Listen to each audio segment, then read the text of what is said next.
Good day, everybody. Welcome. This is the morning meeting. Sean, Dan, and I will run through the day, welcoming all questions here on the two-way platform. So if you're here, particularly if you've never raised your hand before, please join us in conversation like no other.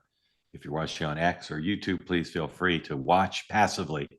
And if you are moved through the emanation of the presumption of grace and the spirit of peace, love, and understanding to comment in the chat, please do so. But do not put in anything that might resemble in any way what Dan would call smack. Thank you for joining us. I'll run through the day.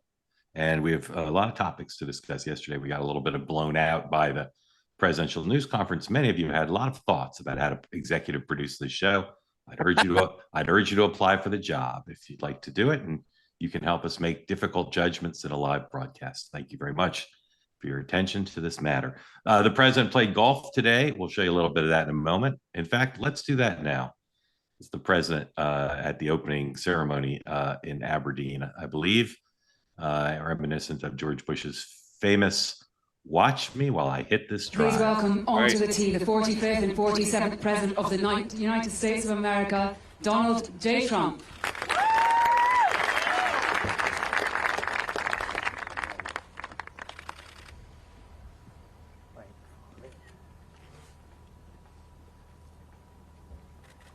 Thwack.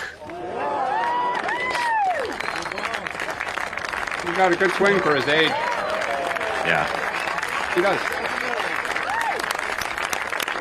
likes the course, ladies and gentlemen. He likes the course a lot. Have a good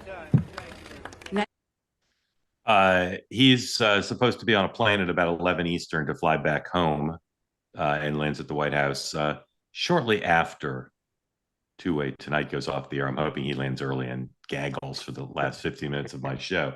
And just a few minutes ago, he posted his first public response to the tragic shooting in New York, which we'll talk about in a minute. Nothing newsworthy in there, just expresses support for New York and for the families who've lost loved ones. And again, we'll talk about that in a minute. Don't know what the vice president's doing today. Scott Bessent, day two in Stockholm for talks with the Chinese. President had a Truth Social post about that, which we'll look at in a moment. The talks may go into tomorrow, and there's still not been a readout from either side, as far as I've seen, as to what they're actually talking about or whether they're making good progress or not. The Americans may brief later today. Lee Zeldin is in Indianapolis announcing a new policy regarding global warming. House is out, Senate is in, doing a bunch of stuff, not of any huge significance. Noon, Dick Durbin, Raphael Warnock press conference on the reintroduction of the John R. Lewis Voting Rights Advancement Act. And of course, it's Tuesday, which means both party senators are having their respective lunches. Consumer confidence and job opening reports due out at 10 o'clock hour. And the Fed meeting starts today, their announcement about what they'll do about rates tomorrow. All right, let's Hey, can I just real quick on this trip? So I don't want to belabor it, but I think the imagery coming out of this trip is something that I've never seen before. You have a president of the United States overseas with two leaders coming to him, not him going to them, to his property in not obviously the EU, not a member or the UK, not a member country of the EU anymore. But the idea that the president of the EU comes to him, to his property in Turnberry, the UK prime minister comes to him, and then Starmer gets on Air Force One.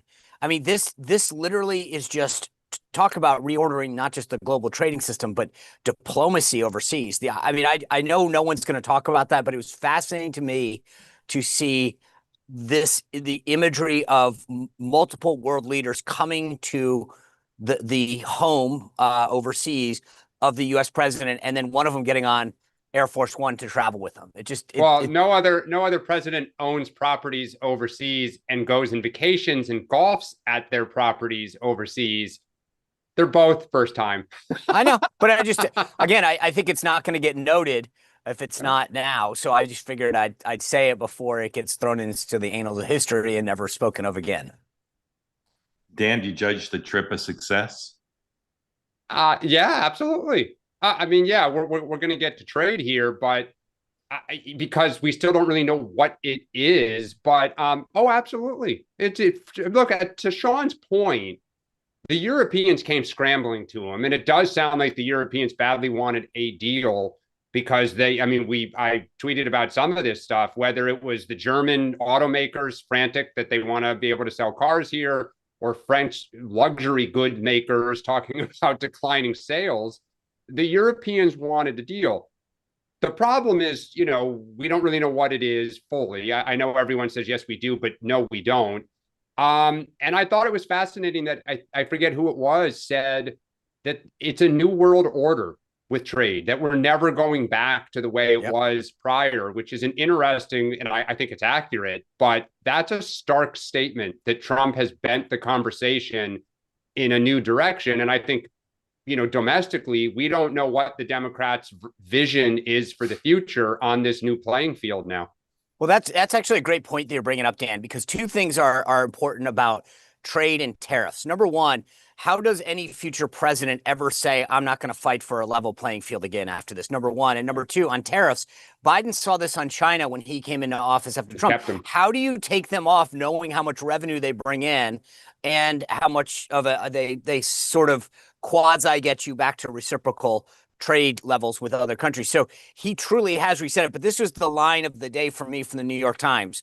Many businesses reacted to the agreement positively, though some Europeans were concerned about having conceded too much.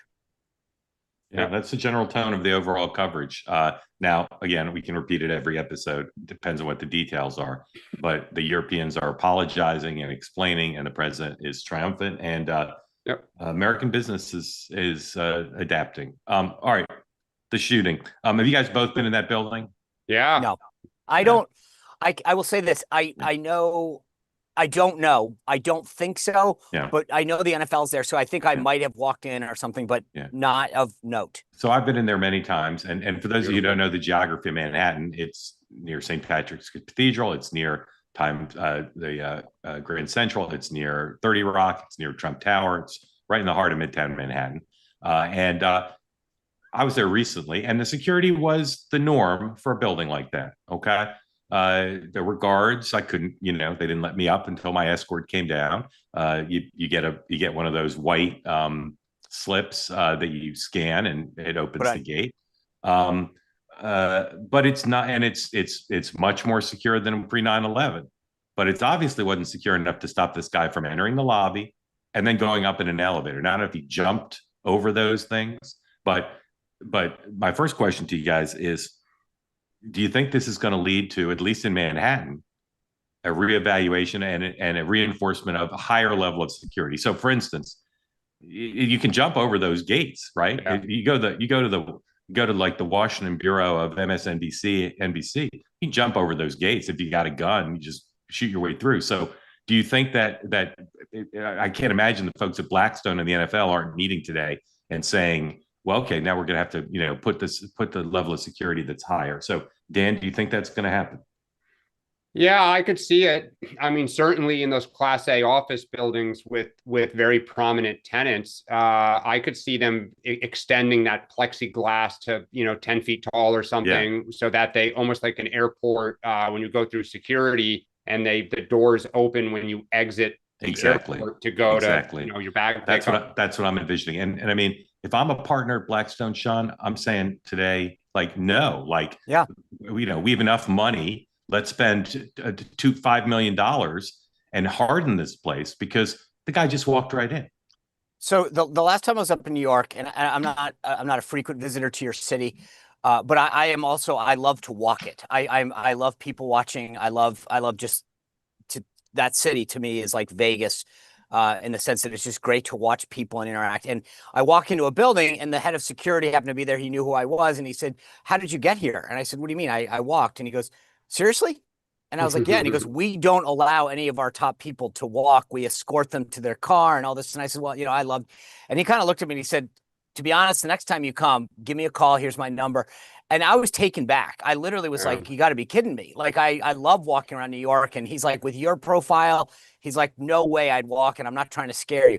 Then when I saw this yesterday, to your point about the protocols going into a building, I think if you are a high profile individual like the United CEO saw several months ago now, and the incident that occurred now. So if you're a high-profile individual or a high-profile institution, whether it's Blackstone, BlackRock, the NFL, NBC, somewhere where somebody want to come make a statement or have a grievance, I think individuals and institutions are both going to want to rethink things now. So I've been in many of the top buildings with prominent clients in New York over the last 5 years, and they're all the same. I haven't been in one with a higher level of security, and I bet you someone's going to upgrade now, maybe even that building, and then there's going to be an arms race to see who's got the best security. But I mean, it's no surprise to me that the guy could walk in because it's just not very secure. On the other hand, it's a pain in the ass, right? It's going to make it getting in and out of, even if you're a tenant, more.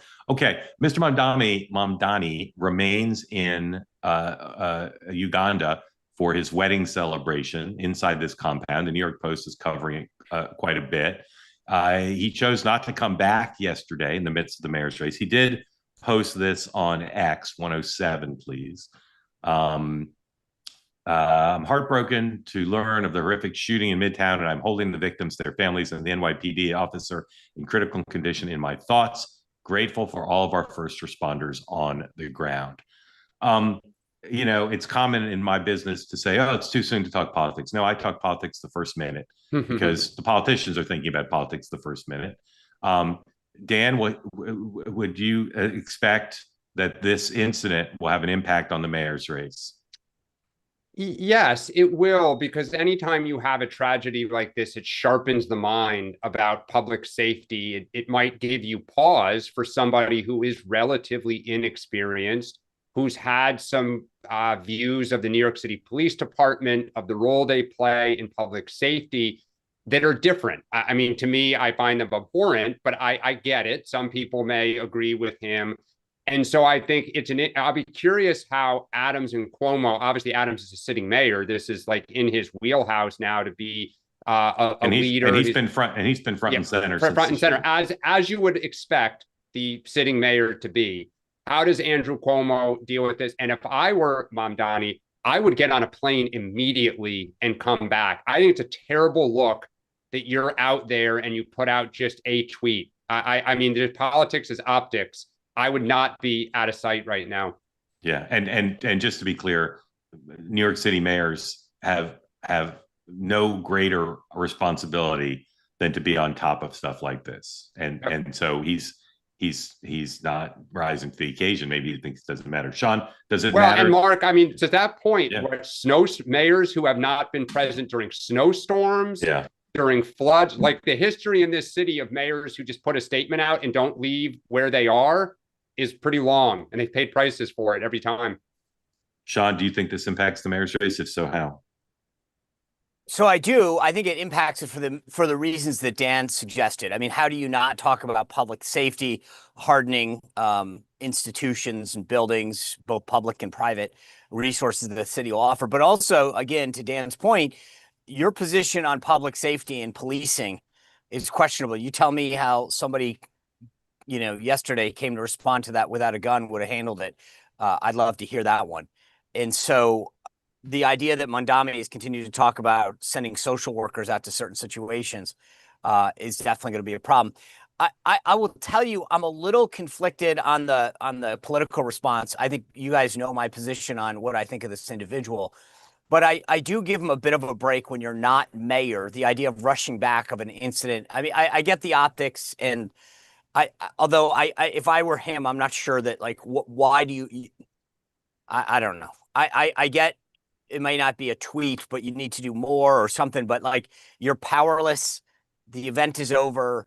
I'm not sure that maybe getting back sooner is better, but I don't know that I fully am on board with. If I were his campaign manager and he called and said, do I need to get on a private plane right now and land in 20 hours? I'd say, when are you getting back? Let's maybe get back sooner rather than later. But I'm not sure getting back on the next flight is of the utmost. One thing to focus on, heightened from even before, is who's this police commissioner going to be? And is he going to give people an indication of that before the election? He's going to have to have a strong police commissioner if he wins. And there've been talk of him keeping the incumbent, who's also been front and center since the shooting. Ms. Tish, and I don't believe she will be his police commissioner. I'll say that. Okay.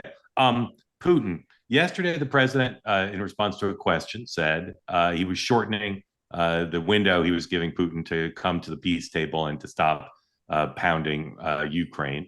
I'm amazed at how little coverage it got. I understand maybe the press thinks the president's deadlines are meaningless, so it doesn't necessarily have any significance. But Sean, do you think the president will stick to this deadline, and what does this deadline mean? Well, to your first point, it's funny, for as much as people said he wasn't going to be tough on Putin, he moves up the deadline and would be seemingly taking a harder approach, not just in terms of the deadline, but the comments that he made about Putin and the conclusion that he's come to on his willingness to get a deal. And yet, where was it's like, this is everything the press said he wasn't going to do, and he did it, and now it's crickets. I think that there's clearly a willingness. Look, I think with Trump, everything is a negotiation, and that was a tactic to get Putin to get to the table sooner rather than later and recognize that he wasn't kidding. So I think that, he is up the ante with Putin, and we'll see. But I actually feel like there's a greater chance that he does, whether it's, the secondary sanctions, et cetera. But I think that there's going to be either a ratcheting up of the rhetoric or the actions sooner rather than later. Dan, did the president's tone yesterday convince you that John's position is at least possibly right, or are you still skeptical that he'll ever get tough on Putin? I'm still skeptical. I think I don't view sanctions as serious in any way, shape, or form, because they don't deal with us. They don't make a lot of money off of us or Europe, or there's some in Europe they do. It's the Chinese. The Chinese are their bankers. The Chinese are their arms suppliers. Chinese are buying their oil. So, sanctions to me are just kind of a half-hearted measure. Well, but to your point, Dan, it's even worse than that, because you're meeting with them in Sweden to try to get meeting with the Chinese in Sweden, yeah. And then where you can hit them, because you're right, we're down to about, I think it's 5 billion from 45 billion of total trade, even on the periphery of Yeah.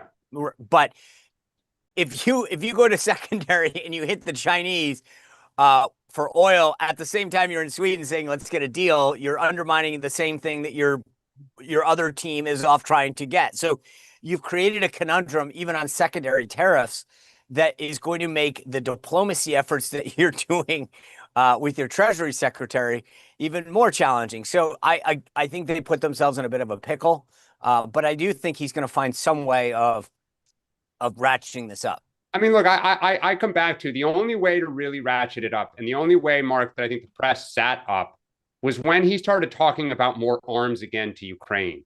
Yeah. And I think if Trump said, I'm talking to the EU now about, because the EU just agreed to buy U.S. weaponry, which I think is somewhat related to this conversation. Yes, sir. The EU, the European countries have agreed to buy $100 billion worth of arms that's going to go to Ukraine. Now, if you're Putin, you sit up and say, I'm looking at years more, and I can't win this. If America arms the Ukrainians, who seem to be willing to die until the last person's dead in the country, will fight you, then you say, how do we win this? We can't. Right. So do we take the deal as it is now? Right. Howard Lutnick was on CNBC just a moment ago. We have a clip. I don't think it's on Russia, but let's listen to Howard Lutnick, please.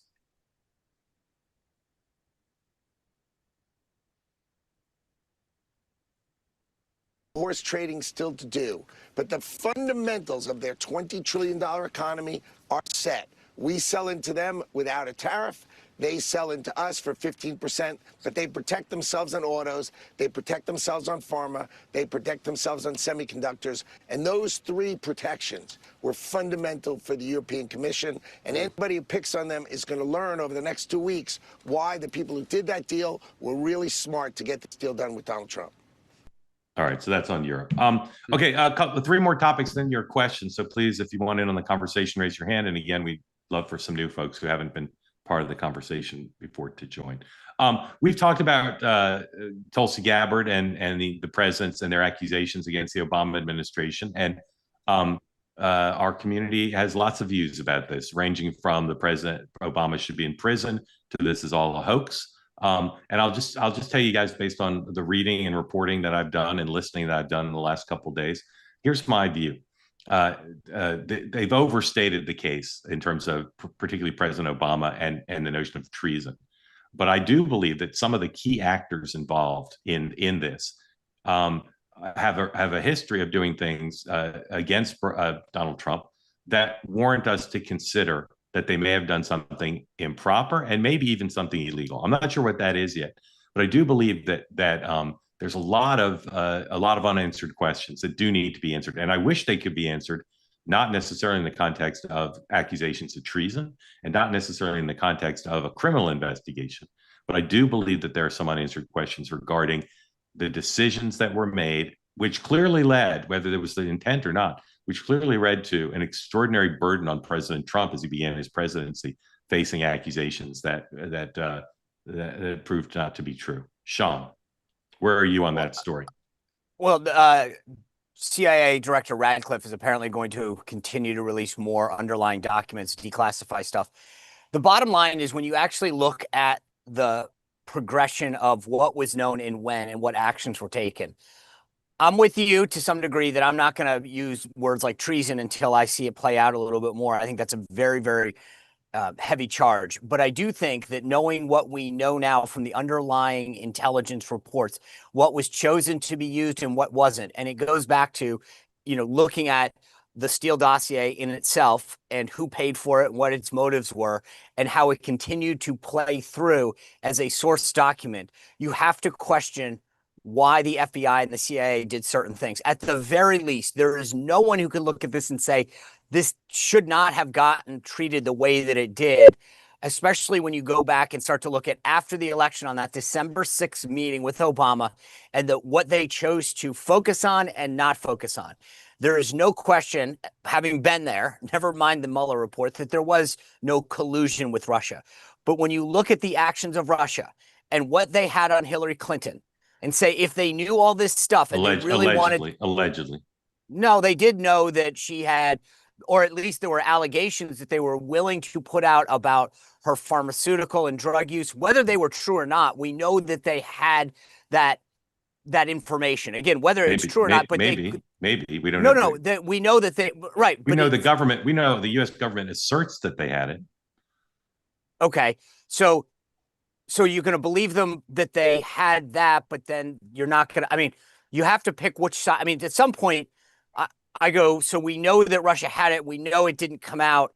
So if you actually believe that Russia wanted Donald Trump to win, then why wasn't that ever put out? Again, something doesn't add up. That's unequivocal. I think there's whether or not you're the biggest Trump hater or Clinton lover, you can't admit that there's a lot on that table that says this doesn't add up. Yeah, and it really is interesting, especially when if you buy into the idea that Russia wanted Trump to win, then you also have to believe that the other point that they maintain this evidence or these allegations and never weaponize them in a way that would have favored the candidate that supposedly they wanted to win. At the very least, that should be something that everybody should be able to agree to. Well, I think you can think of a million reasons why they wouldn't put out everything they had on Hillary Clinton. But Dan, the Steele dossier is dirty. Anything that the Steele dossier touched has to be suspect. Brennan's hostility to Trump also has to be a given. You have to assume. And then the willingness of the people in the Biden and Clinton orbit to use intelligence and leaking and purported intelligence to hurt Donald Trump is a given. Do you accept all those things? Steele dossier is dirty, Brennan is hostile, and people in the national security and foreign policy establishment were willing to leak to the media in order to hurt Trump. Do you agree with all that? Yeah. Okay. Yeah, look, I do, but the one thing that I think hindsight is 20/20 on is we now know there was no indisputable proof of collusion. We know all of this because of the investigation. At the time, we did not know, right? I go back to, you're right, Sean, were the Russians involved to help Trump win, or were they involved to help damage Hillary, right? There is a difference. And because they knew that there had been contact between the campaign and the Russians, they didn't know if there was collusion. So again, now we know Bob Mueller, who I keep saying I respect his findings, but to me, there's always been this effort, even before we knew that verdict, by the right to try to just sabotage this so that it could not be. Okay, And, so and that to me, and look, I get it, all's fair in politics, but to now like cherry pick things, again, they're never going to stop, I think, until they destroy it. So I believe it's October. I'd have to go back and look at the dates in the notes. Myself and probably 3 other RNC officials were summoned to DHS headquarters on Nebraska Avenue, brought into a briefing where senior officials at DHS said to us, we want to show you and prove to you that our election system is basically impenetrable. We are a disparate system of voting mechanisms. So Akron, Ohio versus Little Rock, Arkansas, like you could never influence an election. Yeah. And they wanted to convince us to say, hey, look, here's the deal. We believe the subcontext was the following. We believe that Donald Trump's going to lose. We want you as senior RNC officials to come out and say that this couldn't have been hacked, that this was all made up. And we want you guys to be able to attest to that. We're willing to show you any of the underlying information, et cetera, that proves that the integrity of our system is strong. It cannot be hacked. So that was the predicate that they were laying out in the lead up to the election. And then suddenly it changes afterwards that there's collusion. They knew it was false. They knew it was a lie. But once Trump won, they immediately shifted courses and said collusion. So how do you have... Sean, you just said 2 different issues. Hacking election systems and collusion are 2 different Fair issues. enough. But go back to what the media and your party claimed, which is the election was hacked and he was illegitimate. So you guys use that as the predicate to go after collusion, because you had to set the predicate, which is that there was collusion and that there was all of this desire of Russia to want campaign, because that's then how you get to collusion, because you can't have collusion. There was, again, the mainstream argument was not that voting systems were hacked. Yes, it was. It wasn't. It was. I literally have an entire minute of media from CNN to CBS. There are people who said that. Yeah. Just the way there were people on the right who said the Italian military hacked in 2020, which was perhaps the most absurd thing I've ever heard. Okay, fair enough. Hold on. Wait. Fair enough. Wait. If your argument is that the claims after 2020 about whether it's Italian or Venezuelan voting machines is nuts, right? Which is, I don't want to put words in your mouth, but then how can you sit back and say, how come no one said when CBS, CNN, the Washington Post, NBC all used the word hacking repeatedly after 2016 and no one said a damn thing? I don't want to hear it. You can cherry pick and find examples of them irresponsibly speculating about it, but that, as Dan said, was not the main argument. We'll move on, but we'll come back to this. Quickly on Gaza. It seems to me Bibi is going to have to back down after yesterday and allow at least more aid in a shorter term basis. I find it overblown when people say this is ripping MAGA apart or that it's some huge watershed moment between Trump and Bibi. I just think both those are overstated. You guys agree with me that both those are overstated? 100%. Okay, let's so you're saying Politico is wrong. Exactly. Yeah, exactly. One more thing. By the way, just as a side note, since it got brought up yesterday, as I said on the show, having been in the room with Trump multiple times, like when imagery is shown, and then Politico comes out today in their playbook and talks about how imagery of children and women influences Trump, and I'm like, God, it's amazing how they seem to be one day behind all of the insights. Yes, but also they wrote about it in a completely cynical way. Right. Which is again doing a disservice to their readers, because Donald Trump is not cynical about this. But Mark, I will say this though on that note. I have a ton of Jewish friends. The Jewish community is still pretty adamant this is fake news, that this is not a real issue. Yeah, and that gives Bibi, I think, to not back down. I agree. And obviously there's still resentment in Israel that, like, where was all this, upset over October 7th, et cetera. Right. Lastly, Epstein. I continue to believe that the missing piece here, or a missing piece, is the entire run of the president's relationship with Jeffrey Epstein. How did they meet? Why did they fly around together? How did they spend time together? I continue to believe that is important to understanding this story, particularly because the president, despite his occasional denials, continues to run this question of how this is going to be treated by the federal government at this point. Yesterday, again, another story I can't believe did not get more attention.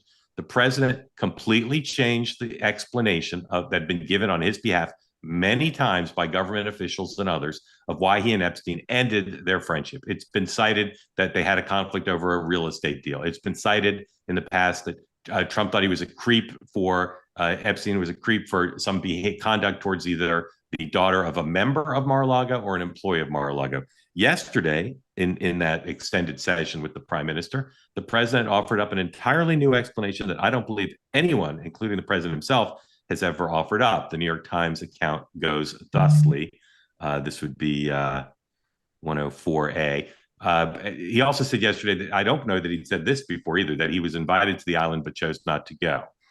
Now, or one of the islands, there were two. Now, here's the new part. In his appearance on Monday, Mr. Trump also contradicted a previous explanation for the eventual rupture in their relationship offered by the White House. Aides had said that Mr. Trump barred Mr. Epstein from his Mar-a-Lago club, quote, for being a creep. On Monday, Mr. Trump said Mr. Epstein was blacklisted because he had hired away some of Mr. Trump's employees. For years, quote, for years, I wouldn't talk to Jeffrey Epstein, Trump said. I would talk because he did something that was inappropriate. He hired help, and I said, don't ever do that again. He stole people that worked for me. I said, don't ever do that again. He did it again. And I threw him out of the place, persona non grata. I threw him out, and that was it. It was unclear what employees Mr. Trump was referring to, and the White House did not immediately offer an explanation. Okay, Sean, what is up with this? Like, this is not a small matter in the scheme of things. Why is the president offering up a new explanation? And if this is the right explanation, why would the previous explanation given out that was simply wrong and left unattended to? So correct me if I'm wrong, but isn't it true that one of the employees that allegedly was hired away was used in some inappropriate way? Yes. Yes. Okay. Yeah, Virginia. Yes. Guthrie, or so. Yes. I guess my question is, why isn't that consistent? Which is, if you hire someone away from my employ and then treat them horribly and do allegedly bad things to them, isn't that being a creep? It could be, but the characterizations in the past, never corrected, were not about hiring people away. It was about improper conduct. Right. But my point is, and I'm not trying to be like just reflexively, but I'm saying that, like, my understanding is that one of these employees was hired away and treated, very inappropriately. But that's therefore, but that's not what the president said yesterday. The president made it sound like this just had to do with the annoying practice of someone hiring away employees. I get that. And so all I'm trying to say is, if that's the case, if it's just that you hired my people and I'm pissed that you hired my people after I told you not to, then that is vastly different. But if it's the same person who is allegedly treated inappropriately, then it's just an expansion of that example. Understood, that could be the case, but it's not clear or clarified. Dan, do you think this is a significant change in any way, or no? Yeah, I think it's significant because it just keeps the story kind of alive. Maybe not in the mainstream media, but in all the people that care about this. That he just, again, Trump is such an outstanding political athlete. He has such a good sense of people, pop culture, everything. On this one issue, time and again, he's off. His stories change. He's very trying to get it to go away. He's throwing out shiny red balls. Human nature says, why? Why is he so off on this story? And it seems clear, and I'm not the first person to make this point, that he's setting the table when something comes out in the documents that he doesn't like, to say it was inserted there by Joe Biden on a Selectric typewriter. Like he's saying the documents were tampered with. He said it again.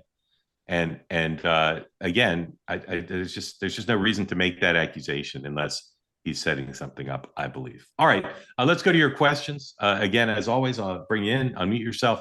Tell us where you are and what's on your mind for Sean and Dan. And we'll start with Judy. Judy, welcome in. Thank you for joining.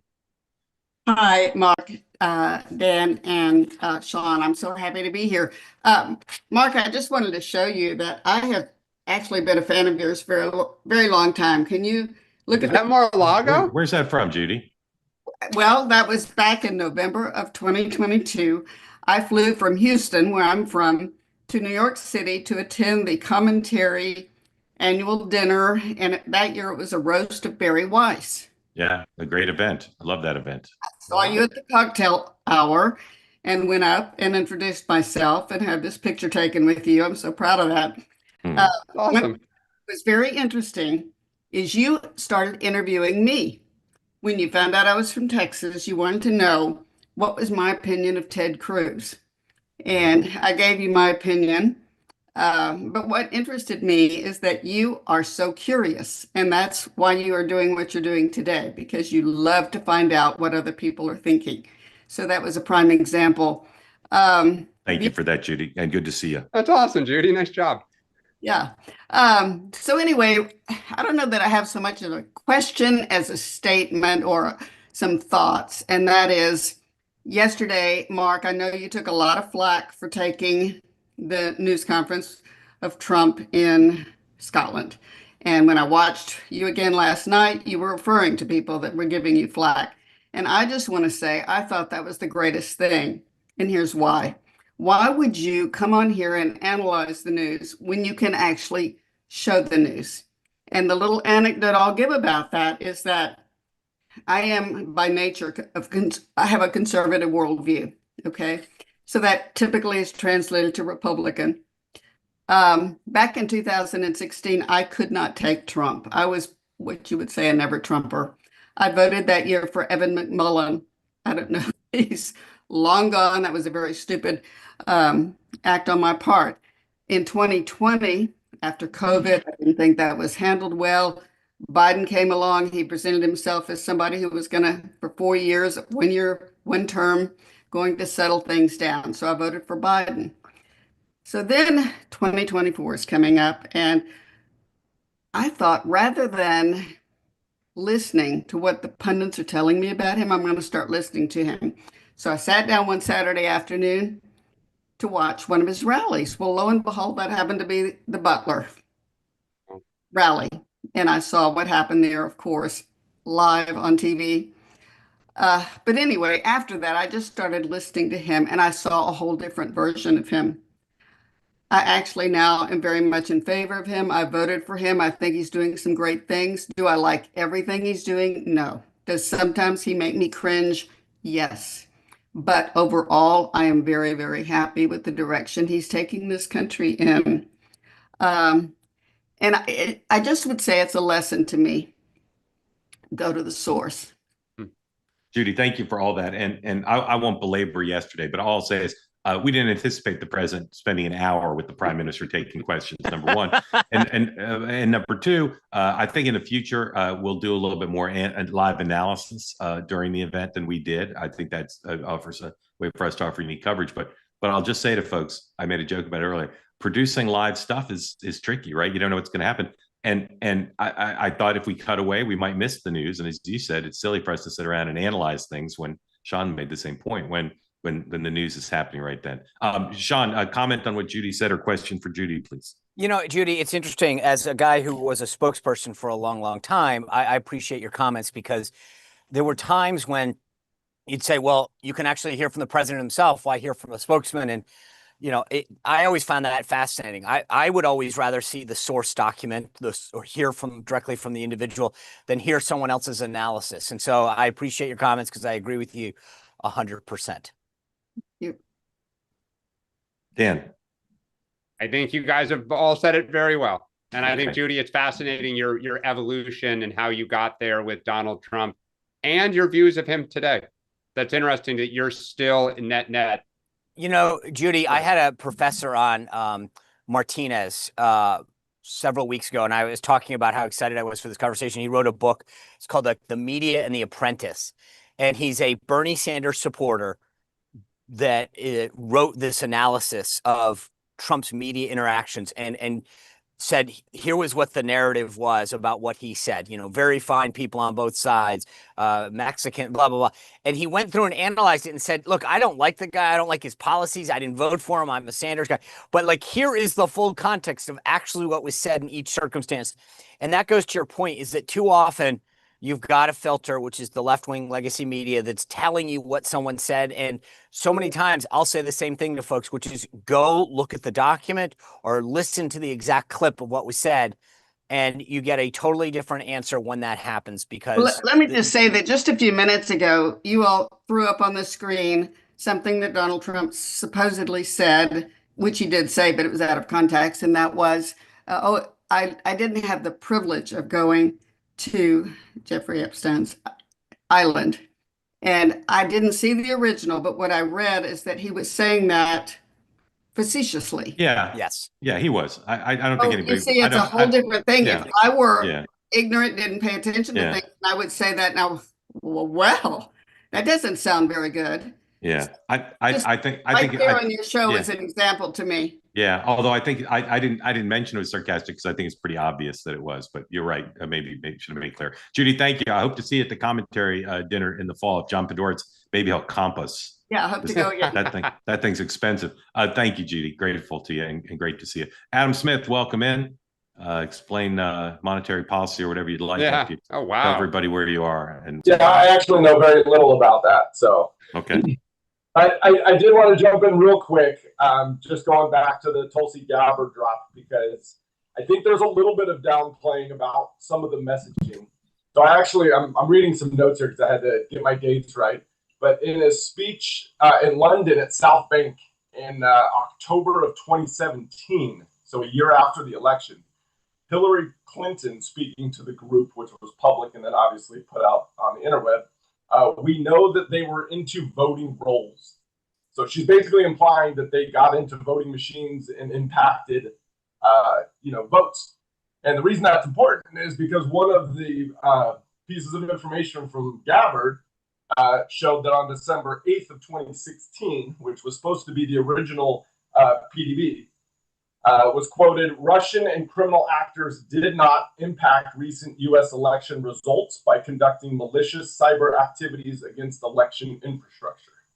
So if that had gone out as the original PDB, people would have known, and there were people on the left, including the presidential candidate, who was saying that they were into voting rolls, which was obviously not true.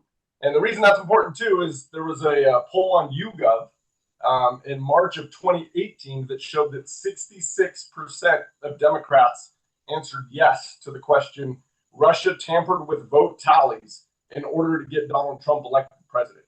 Right. So if you're going to get 66% of Democrats, and I didn't vote for Trump, so I really didn't have anyone in the game. I've been a third-party voter for a while. I live in California, so my vote really doesn't have a huge impact unless I can convince 3 million people to vote differently.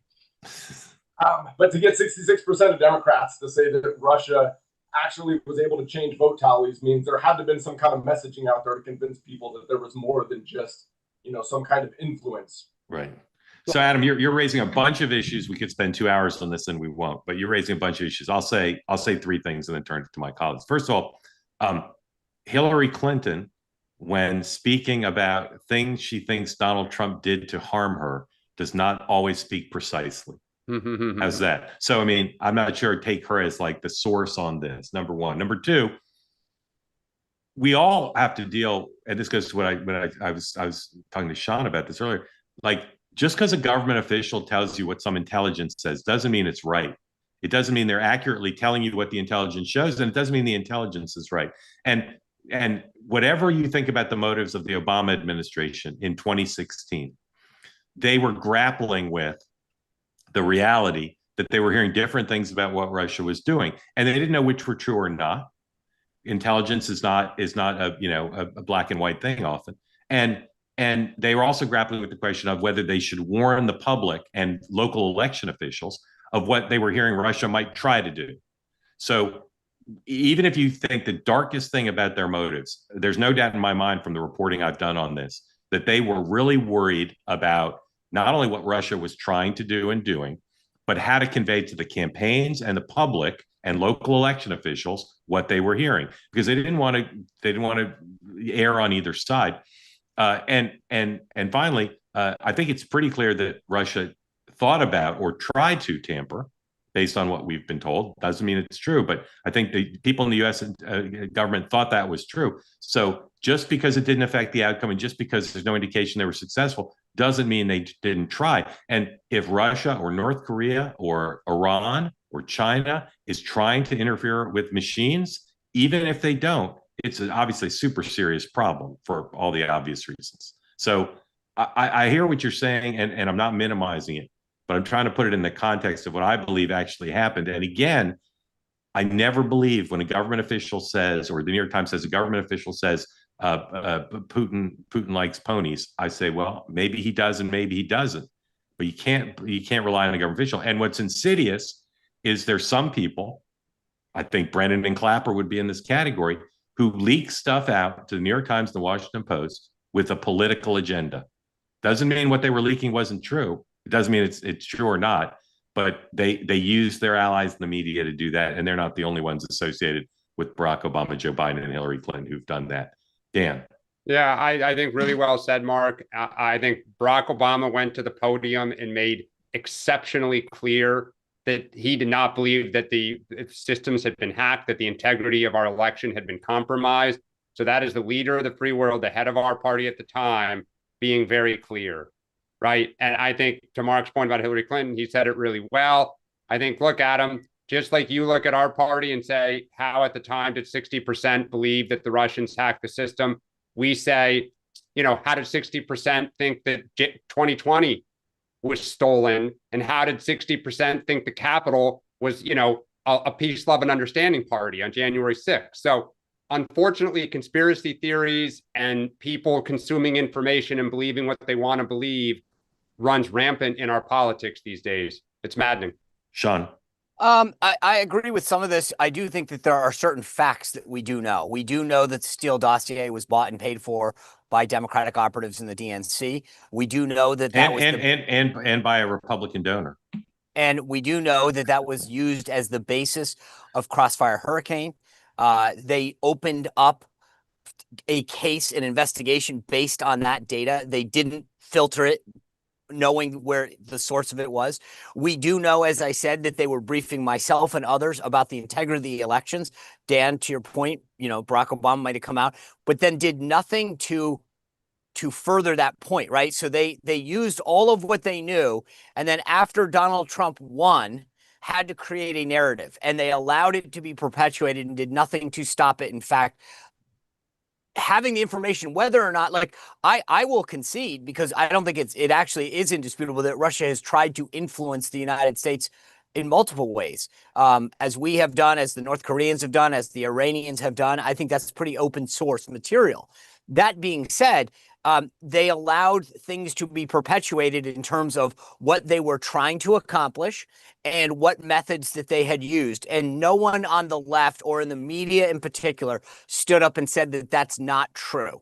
So I do get a kick out of, Dan, you have a... It's not true that, look, we're going to... No. He read you Hillary Clinton's comments, right? Hillary Clinton went out there and made false accusations about what happened in the election, and no one in the media attacked her for spreading false information, for lying, right? When she says it, it's like, forget that happened. Like, we're going to tree in a forest. Didn't happen. And yet you guys are all about, CNN's on their high horse talking about misinformation, and an apple is an apple and a banana is a banana, running an entire marketing campaign about this, and yet ignore information, perpetuate the lies about 51 intelligence officials and Hunter Biden's laptop. It always flows in one direction. It always flows in one direction. We're going to disagree on that. Adam, if you could make anybody president, who would you make president? They have to be constitutionally eligible. Oh, yeah, I have no idea right now. No idea. No. I'm saying I'm 35, born in the U.S. How will Kamala Harris fare if she runs for governor of California? Ooh. I don't know that she'll fare that well. When leading up to this presidential election, I came across some polling that obviously we know how she did in 2019 in the primary. She wasn't very well supported by Californians in that primary. And then there was a poll that I came across, I don't have it referenced, but I think it was 2023 that showed that, again, only like half of the state would want to see her at the top of the ticket. That was a full year before the swap. So I'm not sure she's, even if Gavin Newsom runs for president, how do you think he'll do? I think he's a great politician. I think he's a horrible leader. I think his track record in California is well positioned to be exploited. The numbers in California are pretty horrible. And that's one of the reasons why one of the main stats you hear him talk about is we're the fourth biggest economy in the world, because you can't talk about homelessness, can't talk much about education. You can go down the list. There's all kinds of issues in California, and a lot of them have only been worsened over the last 6 years or so. So I think he's a great politician, but I think what he's done to the state would really hold him back in a general. All right, and lastly, what do you think of Sydney Sweeney's genes? I think she's got good genes. Good answer. Good answer. Thank you, And I sir. only know that, Mark, because I watched you last night. I Yeah. actually didn't know about it until I got to it tonight. Yeah, it's a crazy story. Got to read the New York Post every day. Yeah. Adam, thank you. Grateful to you. Appreciate it. All right. Rex, welcome in. Tell folks who don't know where you are what's on your mind. I'm going to go back to, I'm in Colorado. I'm going to go back to the Clinton phrase. It depends on what the meaning of creep is. You can be a creep by taking somebody's employees. And You can, Rex, I'll interrupt you. You can, but that's not what his spokespeople meant. Well, I saw it, and I mean, when he says he was a creep, that's a broad term. It is, but that's not what that's not the clear impression his spokespeople tended to leave. Okay. They didn't want to leave. They didn't try to leave the impression it was over an employment dispute. And then one other question I have, going back to the 2016 election, was there a DNC staffer who ended up murdered? Yes. And he had some connection with knowing if the servers had been hacked or not hacked by Russia? Is there any? Yes, he was an IT staffer. I can't remember his name, but yes, he was killed. I believe it was the NOMA, which is Northern Massachusetts Ave near Union Station area of DC. Seth Rich, and there was an investigation. His family's been through hell. I will say that there was a narrative forever about, but yes, and I don't believe that there's ever been anything that would tie this back to. Did they ever find out who killed him? I don't believe they did. Nor have they No, ever I believe found it's out, unsolved. Nor have they ever found out who placed the pipe bombs outside the RNC and the DNC. There you go. These remain unsolved and the subject of an enormous amount of speculation. And on this program, we try to stay with facts. Rex, grateful to you. Thank you for that. Have a great day.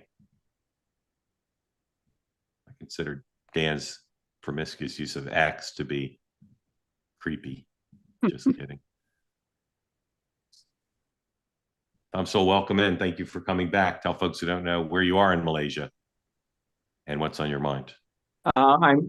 Thanks, Mark. I'm in Kuala Lumpur. I have two quick questions. Yes, sir. I think Russiagate is legit. Matt Taibbi, in my opinion, has been a consistent and reliable investigative journalist still around.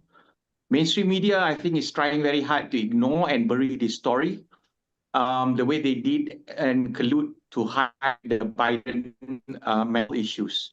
I see the same pattern, Mark. There's no curiosity to investigate. It's just building denials. Just watch Meet the Press over the weekend. To me, this is worse than Watergate. The Steele dossier, to me, is the uranium cake of WMD evidence paid by the Hillary campaign. Campaign that labeled Tulsi as a Russian asset. Same dossier that claimed Trump is subject to Russian blackmail for alleged video of him in Moscow. I'm not a conspiracist, but I see Blair Underwood Clinton fingerprints all over the place. Yes, sir. Brennan manufactured the ICA report to allege collusion and Putin manipulation for Trump win in 2016. I remember 2 years of congressional and impeachment hearings and media drumming Trump as a Manchurian candidate. I think there is a cause for conspiracy to impeach and remove him via the 25th Amendment, using illegally manufactured ICA fabricated evidence and a leak of that evidence to Washington Post. This could be a felony. What do you guys think about my thoughts that a special counsel is probably the best way to proceed? And Mark, do you see the same media cover up in this instance? I think you've about 75% well stated it, and you've used restraint and clarity. And I think what the outline that you gave should be investigated. I'm not a big fan of special counsels, but in this case, it might be necessary. But then you've got the question of who it is and who appoints them. So I'm not sure the best way for this to proceed, But I do think whoever's proceeding, whether it's the media or the Trump administration or Congress, should do it with the kind of level-headed restraint and sticking to facts that you did and laying things out. Sean. I'm a fan of more transparency. I think one thing that scares me, and this is kind of like my tangential, I know this is going to seem like a weird turn, but it's like a Maha thing, right? And the reason I bring this up is for years, I was the kind of person that said, if the FDA says you take 3 servings of orange juice in the morning, I was like, then that's what you should take. That's healthy. And you start realizing all of the conflicts that have gone on and some of the things, like you look at red dye and go, why did we suddenly ban it if you guys claimed it was healthy, and yet one day in November you wake up and say it's not? It's because you knew. And I look at a lot of this intelligence stuff, and knowing how it's been weaponized is troubling, and it should trouble everybody. And I want more transparency on this, because again, here's the when you look at what happened the last few years, 51 intelligence agency our so-called experts come out and claim that something is the case, and literally they censor a story, they ban it, they refuse to talk about it because so-called experts say so. And yet here is the director of national intelligence making pretty serious allegations. Whether you agree or not, where is the same level of curiosity among all those same reporters? The same reporters, by the way, who covered up Joe Biden's mental and physical decline. I mean, there is, as I said to Dan, there is a continued pattern, and it always happens in one direction. And so I'm grateful for people like Michael Taibbi or Michael Schellenberger. There are people out there that are willing to do the work and to expose it. And I think the more that, whether it's John Radcliffe or Tulsi Gabbard, can release the source documents, this gets back to our earlier point that we're making, it's good for the country. Sean, I know you need to go. You want to tell us quickly what you have tonight, or you need to? Yeah, it's going to be interesting. Daniel Turner, we're going to talk a lot about energy, the impact of what this means, the trade deals mean. Lee Zeldin's doing a big event today, blah, blah, blah. And then our Link Lauren, who is out there crushing it, both in the White House and got a great new podcast on. He's going to talk to us a lot about the youth vote and what's happening, some really interesting topics. So appreciate it. Great, John. We'll see you tomorrow. Dan, I'm just going to urge you, because I know what your posture's been on this story up until now. I want to stay now. I'm just going to urge you to listen to Tom Scholl's framing, and recognize that there are some unanswered questions, and just ask for your support and fact-based understanding of what actually happened. Sure. You know what I'll just say? So I obviously disagree with 90% of what you said. I will stand by my belief that the right is just trying to destroy this because Trump can't stand what happened in terms of the Russians ended up helping him. He didn't ask for it. I think it's a dangerous precedent that's being set, that every single time somebody doesn't like a piece of information, you investigate the investigators to try to destroy them. Okay. The answer to your question is yes. The media is not interested in covering this for the same reasons they typically make coverage decisions, is they don't want to help Donald Trump.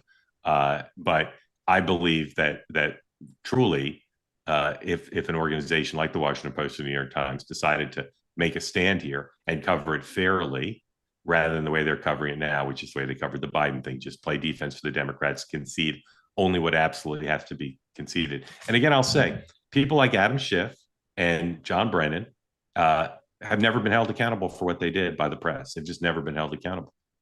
And until that happens, it's hard to have the credibility to say that they're passing fair judgment on the set of facts that are still in some ways murky.